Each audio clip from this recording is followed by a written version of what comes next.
देख रहे हैं, मैं इमरान खान। क्योंकि मिलिट्री एस्टेब्लिशमेंट की ख्वाहिशात को ये खबर बनाकर चलाता है। कोई भी एक कर्नल या कोई भी एक ब्रिगेडियर या मेजर वो टेलीफोन करता है किसी भी सहाफी को और उसको एक कहानी सुना देता है। वो सहाफी बाद में कहता है अस्करी जराये के हवाले से या बावसूख जराये के हवाले से या ताकतवर हलकों के हवाले से, और सब उस पर बिलीव करके खबर चला देते हैं।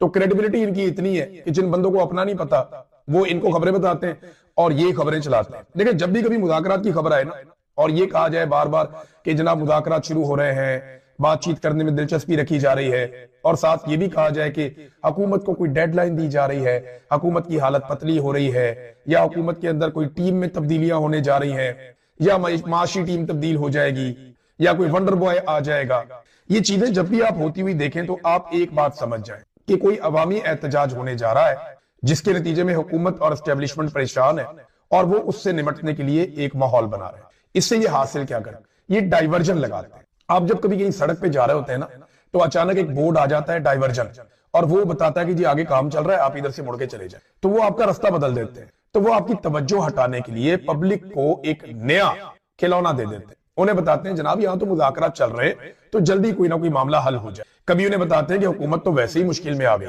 ये तो पीपल्स पार्टी और पीएमएलएन की लड़ाई शुरू हो गई है, या पीपल्स पार्टी पीएमएलएन और एस्टेब्लिशमेंट की लड़ाई शुरू हो गई है, लिहाजा हमें जोर लगाने की कोई जरूरत नहीं है। तो पब्लिक को इस किस्म का ये छनकना देते हैं बजाने के लिए, और लोग दो चार मरतबा, मैं मादरत के साथ कहूंगा, दो चार मरतबा इनके झांसे में आए भी।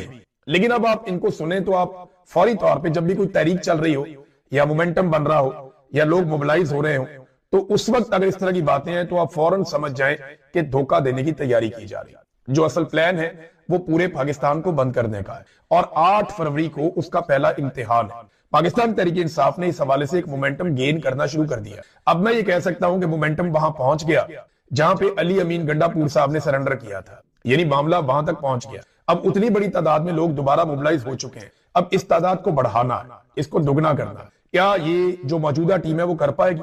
वो तो बहुत एनर्जेटिक है, नौजवान है, वो रोजाना कोई ना कोई एक्टिविटी करते हैं। ना सिर्फ उन्होंने सूबे की परफॉर्मेंस से साबित किया कि वो बाकी सूबों से बेहतर परफॉर्म कर रहे हैं, बल्कि साथ ही साथ उन्होंने अपनी सियासी एक्टिविटीज को भी कई गुना तक बढ़ाया और बड़ा शानदार उन्होंने काम करके दिखाया। बड़े घाघ और पुराने सियासतदानों का इन्होंने मुकाबला किया, नौजवानों की इस टीम ने, और इमरान खान साहब ने इस टीम पर भरोसा भी किया।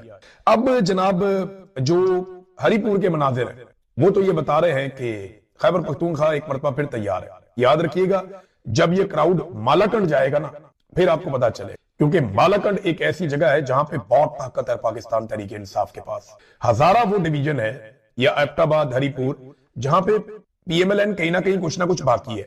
वो इलेक्शन तो नहीं जीत पाएंगे, नवाज शरीफ खुद यहां से इलेक्शन हार गए, लेकिन किसी ना किसी सूरत में कुछ ना कुछ उनकी बाकियात है वहां पे। फॉर्म 47 ना मिले तो इलेक्शन नहीं जीत सकते, लेकिन फिर भी आप ये कह सकते हैं कि वो वहां एग्जिस्ट करते हैं। मगर दूसरी जानिब जो वहां से रिस्पॉन्स मिला पाकिस्तान तहरीक इंसाफ को या सुहेल अफरीदी को, अब प्लान उनका यह है कि पूरा पाकिस्तान बंद कर। वो जब कहते हैं ना कि हर चौक डी चौक, तो इसका एक मतलब है, इसका मतलब है कि अब डी चौक जाने की जरूरत नहीं है, हर चौक को डी चौक बनाने की जरूरत है। आप पाकिस्तान के हर चौक में बैठ जाएं, हर जगह पे निकल के बाहर आ जाएं, और पाकिस्तान के अंदर जो है वो काम रोक दे पब्लिक।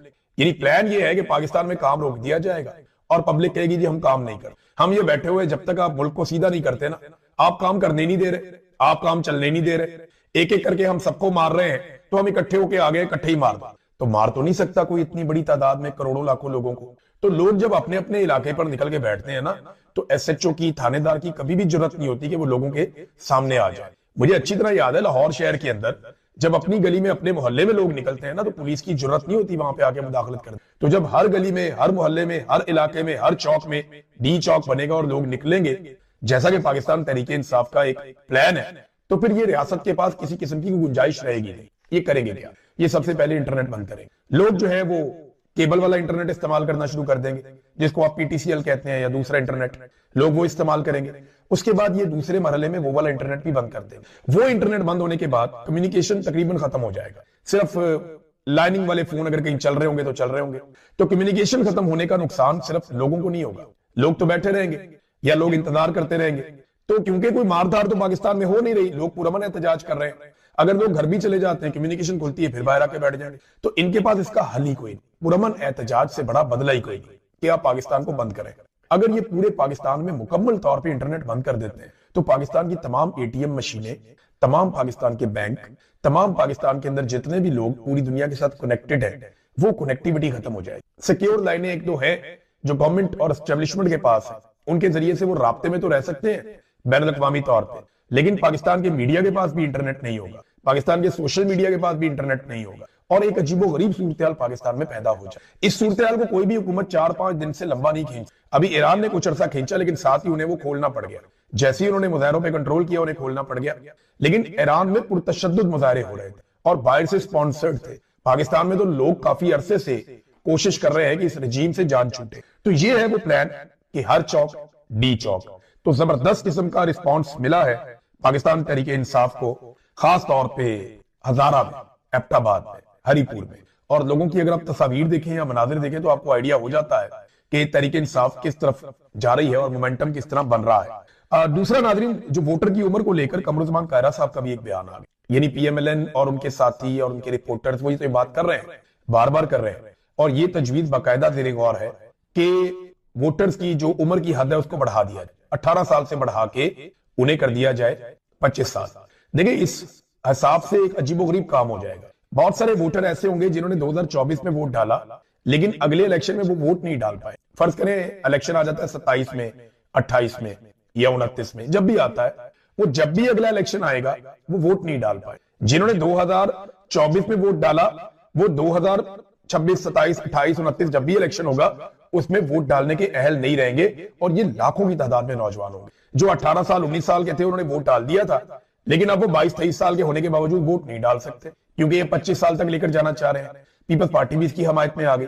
कमरुज़्ज़मान कायरा साहब ने कहा, जी 18 साल के नौजवान के सियासी शऊर पे उन्होंने सवाल उठाया कि ये तो मंशूर तक नहीं पढ़ते, तो ये कैसे फैसला करते हैं, हम भी इस उम्र से गुजरे हैं। तो कमरुज़्ज़मान कायरा साहब, मैं आपको 2 चैलेंजेस करता हूं। नंबर 1, बिलावल जरदारी की उम्र कितनी थी जब उसको एक पर्ची के ऊपर आपने अपनी पार्टी का चेयरमैन बना लिया था? बताएं ना जरा। आपने तो पूरी की पूरी एक पॉलिटिकल पार्टी एक कम उम्र नौजवान के हाथ में थमा दी थी।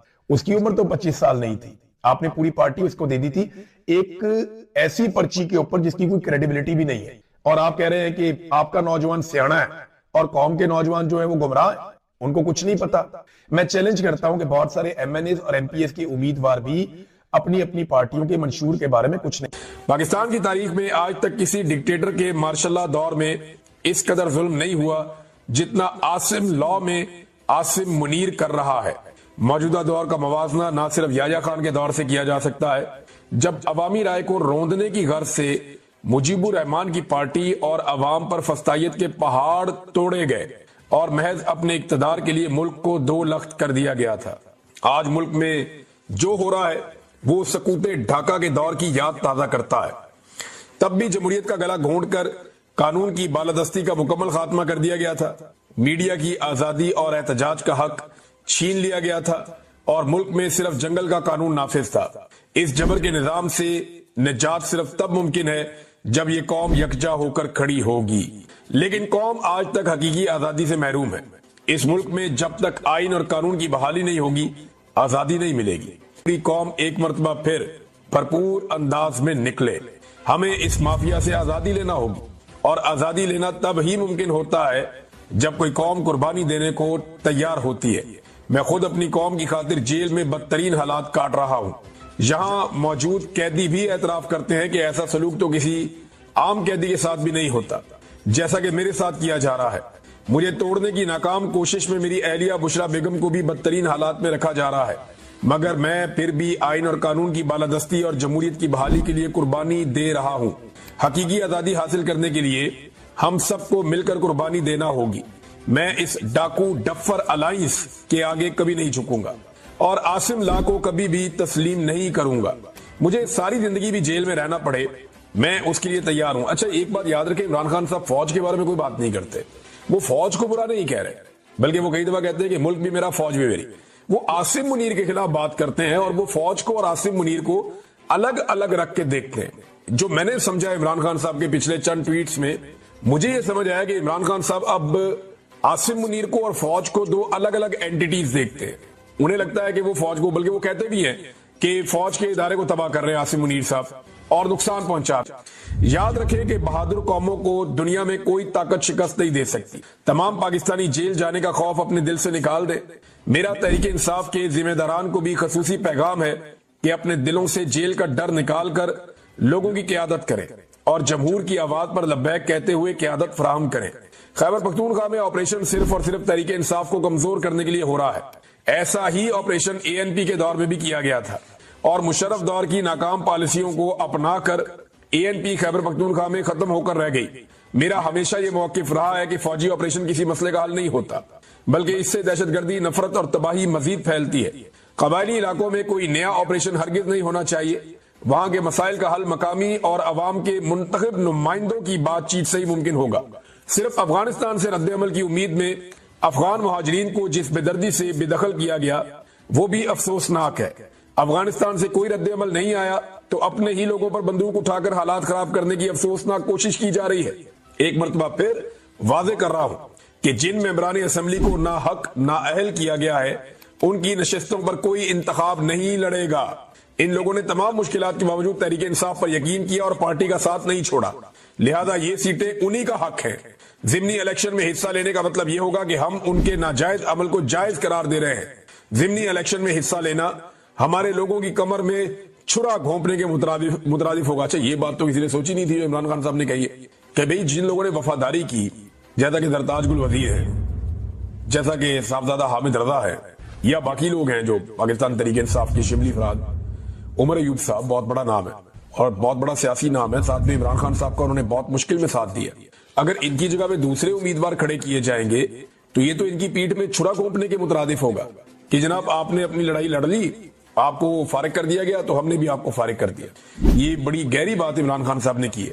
आइन और कानून की बहाली के लिए कामयाब ऑल पार्टीज कॉन्फ्रेंस के इनेकाद, कौमी डायलॉग के आगाज और अहम कौमी मसाइल के हल पर मुतफिका तजावीज पेश करने पर तमाम शुरका और ऑर्गेनाइजर खसूसन तहरीक तहफ़्फ़ुज़ आइन के ओहदेदारान मुबारकबाद के मुस्तहिक है। ये इमरान खान साहब ने जेल में बातचीत की और इस बातचीत को ऑफिशियली पाकिस्तान तहरीक इंसाफ ने ट्वीट कर दिया। बहरहाल ये जो मर्जी कर ले, ये एक दिन तो सूरज गुरूब हो जाएगा। मिलिट्री एस्टेब्लिशमेंट के इक्तदार का सूरज भी गुरूब हो जाएगा एक दिन, और एक दिन ये जो झूठी हुकूमत है ये भी धड़म से गिर जाएगी और ये अपने बोझ से ही गिर जाएगी। पब्लिक ने तो फैसला जब करना है तब करना है, लेकिन ये हुकूमत चलती दिखाई नहीं दे रही। उसका रीजन है इन्होंने हर चीज ही बर्बाद कर दी है। मुल्क के अंदर कोई एक चीज या कोई एक महकमा या कोई एक सिमत वो जो ठीक चल रही हो वो ये आइडेंटिफाई करके बताएं कि ये ठीक चल रहा है। मईशत मुकम्मल तौर पे बर्बाद है। कौमी खजाना, उसमें कौम का पैसा नहीं है, पाकिस्तान का पैसा नहीं है, उसमें चाइना का, उसमें सऊदी अरब का, UAE का और उधार का बैंकों का पैसा पड़ा हुआ है। वो पैसा हमारा नहीं है। हमारा बजट फुल खसारे में जा रहा है। टैक्स कलेक्शन ये सही तरह कर नहीं पा रहे हैं, तो मईशत का तो भट्टा बैठ गया। गरीब और आम आदमी को इन्होंने वैसे ही कुचल के रख दिया है। यानी ये खाने के तेल के ऊपर जो कुकिंग ऑयल होता है उसके ऊपर 175 रुपए लीटर इजाफी वसूल कर रहे हैं। चीनी के ऊपर फी किलो के हिसाब से 70-80 रुपए की दिहाड़ी ये लोग लगा रहे हैं। पहले 7.5 लाख टन चीनी पाकिस्तान से बाहर भेज दी कि जनाब यहां वाफर है, और साथ ही जब हमने उस वक्त बताया कि यार चीनी कम पड़ जाएगी पाकिस्तान में, मत भेजो बाहर, ये बाद में आपको इंपोर्ट करनी पड़ेगी महंगी, और बाद में महंगी इंपोर्ट कर ली और इस बीच में अवाम की जेब के ऊपर एक डाका भी डाल दिया। एक और चीज है नाज़रीन, ये हुकूमती सहाफी बेचारे बावले हुए पड़े, रोजाना लिख देते हैं, बोल देते हैं कि इमरान खान खत्म शुद, इमरान खान की सियासत खत्म हो गई, PTI खत्म हो गई, लेकिन फिर रोजाना उसी PTI के बारे में प्रोग्राम भी करते हैं, उसी के बारे में खबरें भी करते हैं, सारा दिन उसी पार्टी को, उसी लीडर को डिस्कस करते हैं और शाम को एक ट्वीट करके सो जाते हैं कि इमरान खान खत्म हो गया। तो मेरा ना वैसे एक मशवरा पाकिस्तान तहरीक इंसाफ को, वो इन्हीं सहाफियों के जब प्रोग्राम में जाएं तो जब भी ये सहाफी कोई पॉलिटिकल सवाल पूछें तो इनको चाहिए मौसम पे बात करें, एंटरटेनमेंट पे बात करें, फैशन पे बात करें, म्यूजिक पे बात करें, सियासत पे बात ही ना करें। जब ये एंकर सवाल करे तो इनको जवाब दें कि यार वो तो खत्म हो गया, आपने खुद लिखा था खत्म शुद्ध, तो जो खत्म शुद्ध हो गया तो उस पर अब सवाल क्या करते हैं, छोड़े दफा करें, आए म्यूजिक पे बात करते हैं। इनको जरा आईना